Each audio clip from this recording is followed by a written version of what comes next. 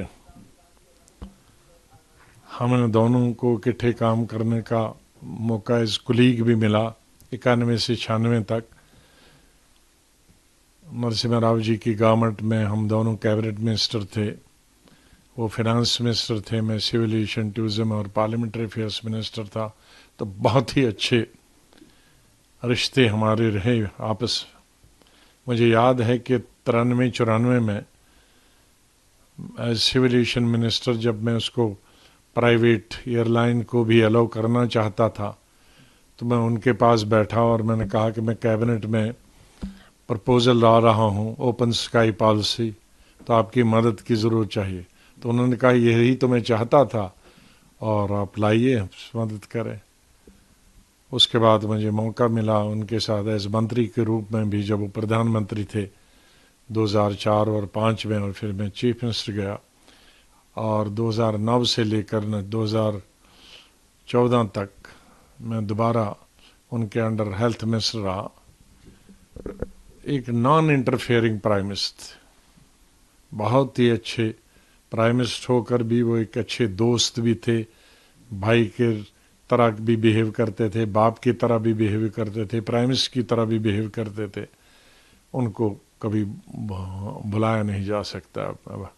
اللہ سے یہی دعا ہے، بھگوان سے یہی پرارتھنا ہے کہ ان کے آتما کو شانتی دے اور ان کی مسز کو شکتی دے، ان کے بچوں کو شکتی دے یہ صدمہ برداشت کرنے کا. کئی چیزیں چل رہی ہیں.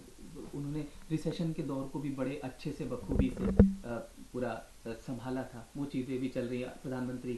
موجودہ پردھان منتری کا بھی ٹویٹ ان کے لیے آیا ہے کنڈومنس کے لیے. آپ نے بھی کہا کہ سب کرٹک بھی ان کی تعریف جو ہے وہ کرتے ہیں. تو ایک پرتیکریا نہیں، ان کی ایک خاص طور سے کہ جو ان کے کرٹک ہیں وہ بھی ان کی تعریف کرتے ہیں. اس کے دو کارن ہیں.